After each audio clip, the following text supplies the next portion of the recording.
Hello, and welcome to another video that I've made on the strange and weird world of flat earth belief.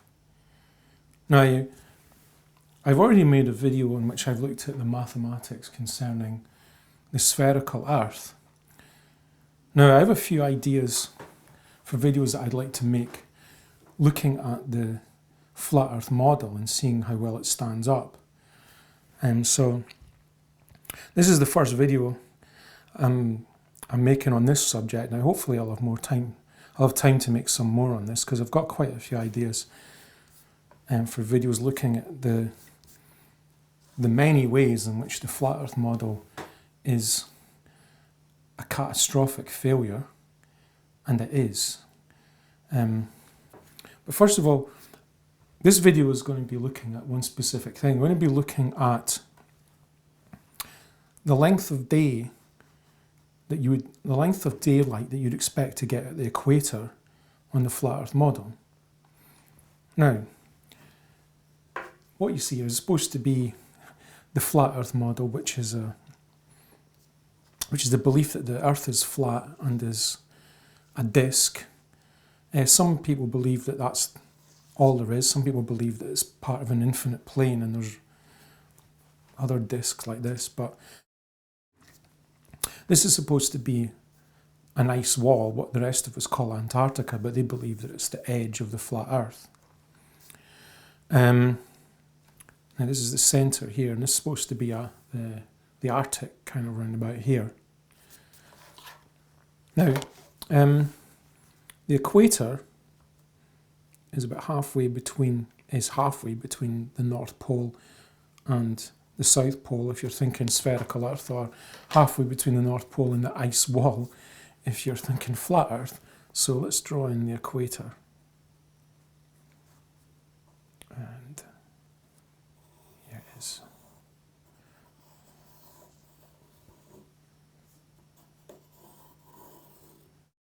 So, get rid of that.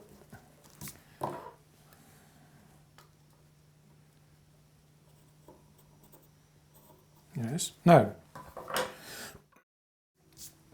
according to the flat earth model, the sun on an equinox, 21st of March, 21st September, around about then, moves in a circle above this flat earth like this.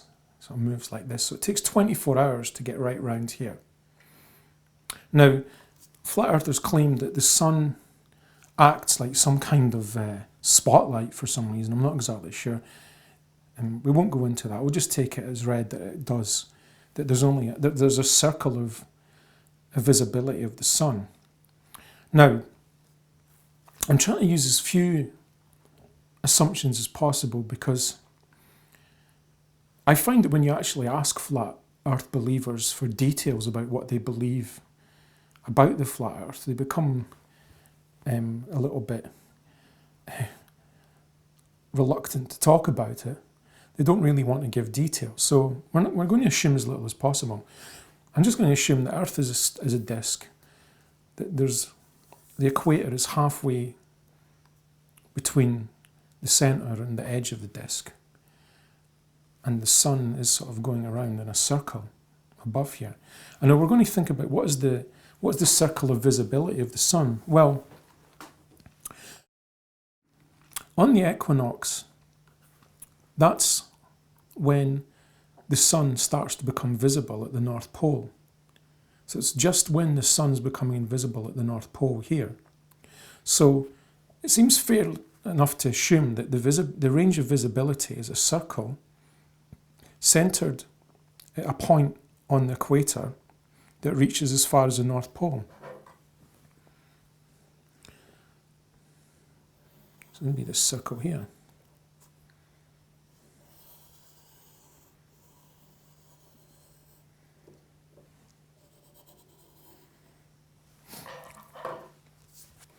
So this means that the proportion of the equator in which there's sunlight, or the part of the equator in which you can see the sun, is this part here. Now, these two circles have got the same radius. So what we'll do is we'll just call it R. Okay, so we're not assuming anything. We're not assuming what the distance is from the North Pole to the equator. We're just going to call it a distance R. Now you can appreciate that you've got a lot of symmetry here.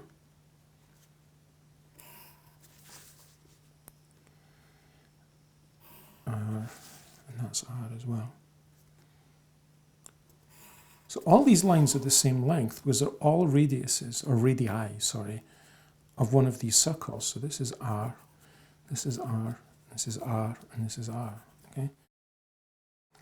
Now what I'm interested in is what this angle here is, because that's going to give us an indication. We can use this angle to work out how long this line is in terms of an angle, sorry, as a fraction of the full circle, which can tell us how long we'd expect daylight to last at the equator. Now, I can draw this line across here. Now, if you notice, I've got a right angled triangle there. Okay. Now I'll draw that little triangle there at the side.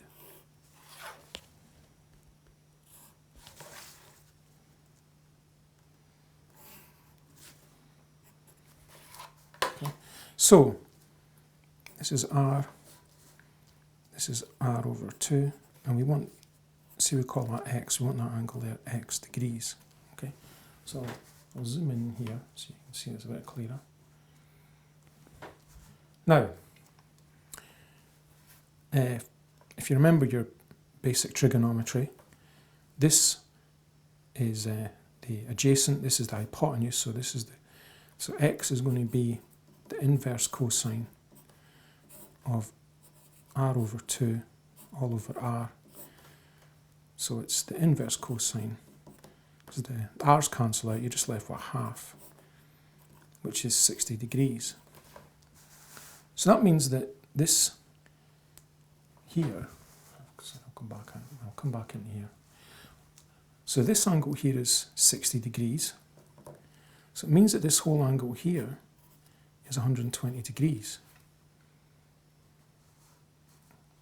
Now, that means that the proportion of the circle, the proportion of the equator that is getting sunlight, that is within visible range of the sun, remember this is the range of the sun, this circle, is basically going to be 120 over 360. So the 120 degrees over 360 degrees. And that gives us a third, basically. Don't have to use a calculator for that. That's a third, okay? So that means that, now if I go back to this now, I'll go back out here. Remember, the sun takes 24 hours to get right around here. So the hours of daylight that you'd expect on the equator should be a third of 24, which equals 8 hours. Okay, so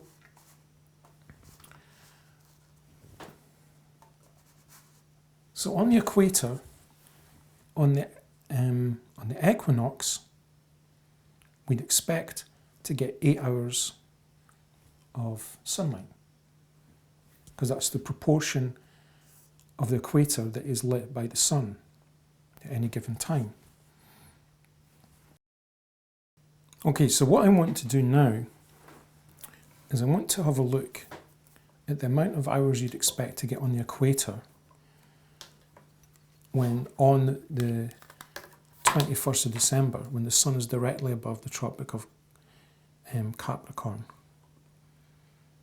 So I'll draw in the equator here again.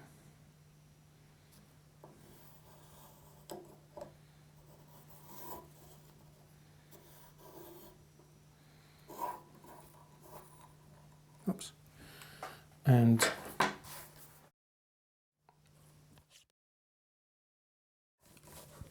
I have to make an assumption here because I'm going to assume the proportions on the flat Earth are going to be the same as the proportions we know them to be, which is that, say you take the distance from the North Pole to the equator, the distance from the equator to the tropics is about a quarter of that. So we'll just go with it's a little bit more than a quarter, but we'll just go with a quarter because that seems close enough. It's not going to affect our calculations significantly. Okay, so I'll go down a wee bit here. So the sun is now here, so this is the equator. The sun's moved down here, and it's directly above a point here. So this is above the tropical Capricorn, so the sun's meant to be going around like this. And it's still going to have the same range of visibility, which is going to be this.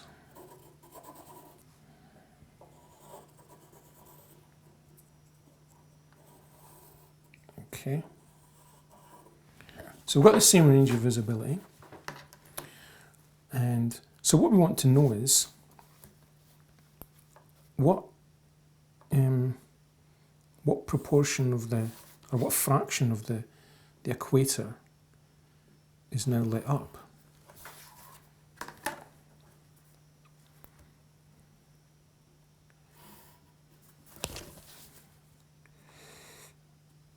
Okay, so these circles are still the same.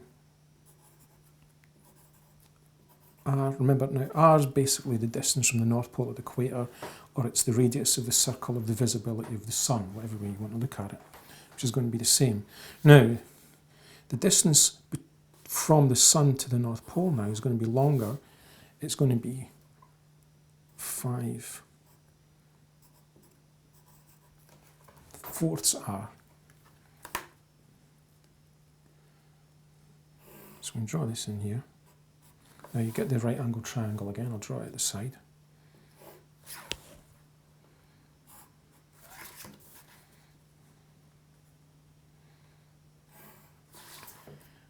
Okay, so we want that little angle there, x, so that's x.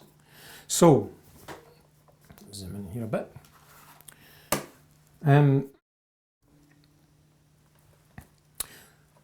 this is 5 over 4 all the way from here to here, so half of that is going to be 5/8. So 5/8 R over R. Okay, now just the same idea. This angle x is going to be the inverse cosine of 5/8 R over R. So it's the inverse cosine of 5/8, which equals inverse cosine 5/8 equals 51.3 degrees. Okay. Now we need to double that because that's x is 51.3 degrees. So times 2 gives us 100. Say call it 103 degrees. So this angle here is 103 degrees. Okay. So we can use that angle to calculate the expected hours of daylight we would get on the flat Earth. So we do 103 over 360, 103 degrees out of a full circle, times 24 hours. So that gives us 3 divided by 360 times 24. So it gives us 6.9 hours. So,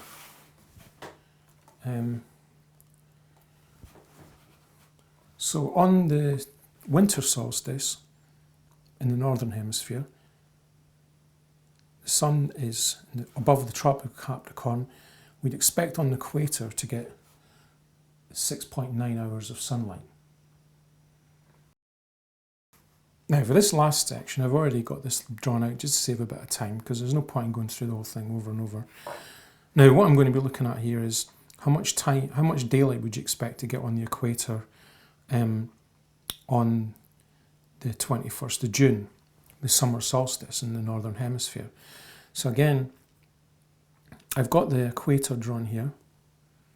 Now this time the sun is supposed to go around above the Tropic of Cancer, which is within the equator here. So it's a line like this. It's meant to be going around here like this. So the range of visibility is going to be this circle here. Now, what again we want to know is the angle from there to there,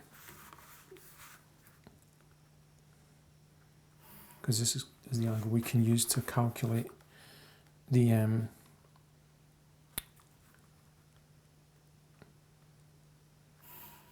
amount of daylight that you'd expect to get at the equator. Okay.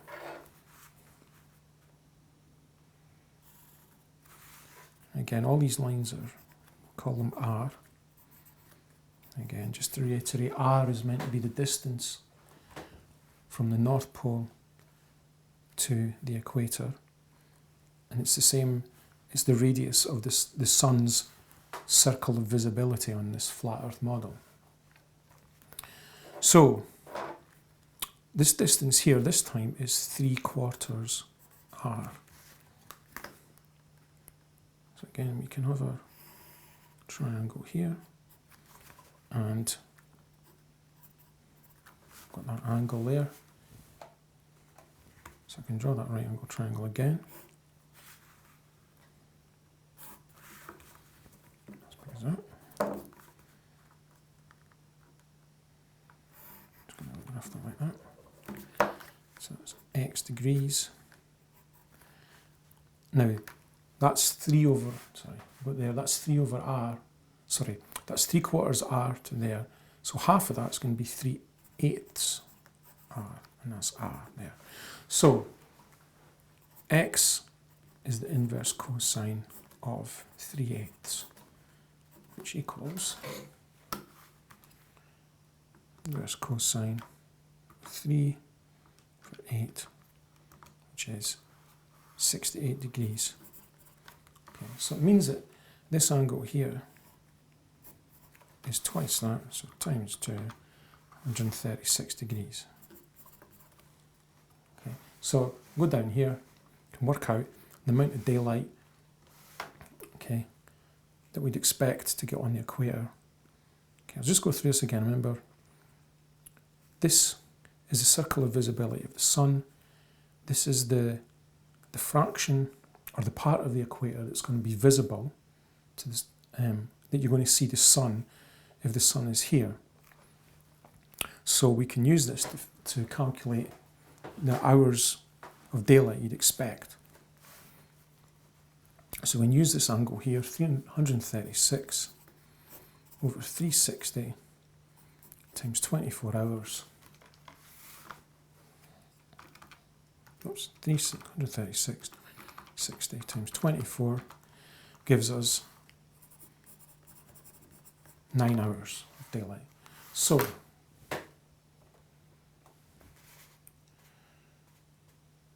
on the 21st of June, on the equator, you'd expect to get 9 hours of daylight according to the flat Earth model. So just to reiterate what we've discovered on the flat Earth model, on the equator, on the 21st of December, we expect to get 6.9 hours of sunlight. On the 21st of March, we expect to get 8 hours. On the 21st of June, we expect to get 9 hours. On the 21st of September, we expect to get 8 hours. Okay, so it goes from, according to the flat Earth model, it goes from 6.9 hours to 8 hours to 9 hours, then back to 8 hours, and then it'd go back down to 6.9 hours.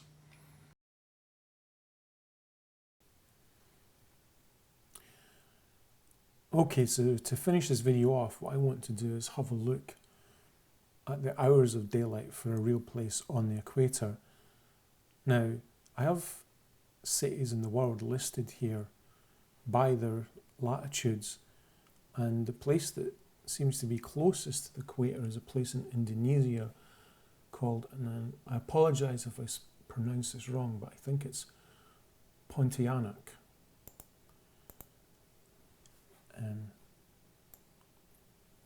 Pontianak, Indonesia.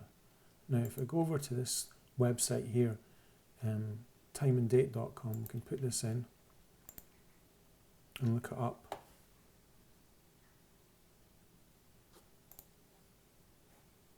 So, what did I do wrong there?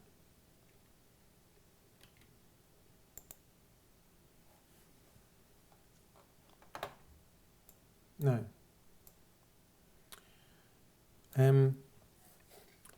so if we look at March first of all now, according to the Flat Earth model and my calculations, the Flat Earth model predicts that on the equator on the 21st of March, around about then, you should get 8 hours of sunlight in the spring equinox. Now, if we look down here, you get just over 12 hours. So there's the 21st of March. At the equator, just over 12 hours. Let's go back up and have a look at June. So the summer solstice in the northern hemisphere. We go down around about the 21st, again, just over 12 hours. And let's have a look at September. The autumn equinox, around about the 21st, again, just over 12 hours of sunlight a day. And December, the winter solstice in the northern hemisphere. What did we get? Just over 12 hours. In fact, on the equator, you get about 12 hours of sunlight every day of the year. And it's just over 12 hours now. I presume that's because the sun's a disk, it's not a point of light. Like a star in the sky, it's a disk, so it takes a little bit longer for it to completely disappear. So I presume that's why you get a bit longer than 12 hours, but it is about 12 hours every single day of the year. Which I don't see how that's possible if the Earth is flat. I mean, the Flat Earth model, with the North Pole at the centre, when you actually look at what it predicts, it's not just a little bit out, it's a complete disaster. It really makes you wonder about the people who are promoting this model, if they have actually ever stopped to think about it, or to analyse it, or to do any calculations at all.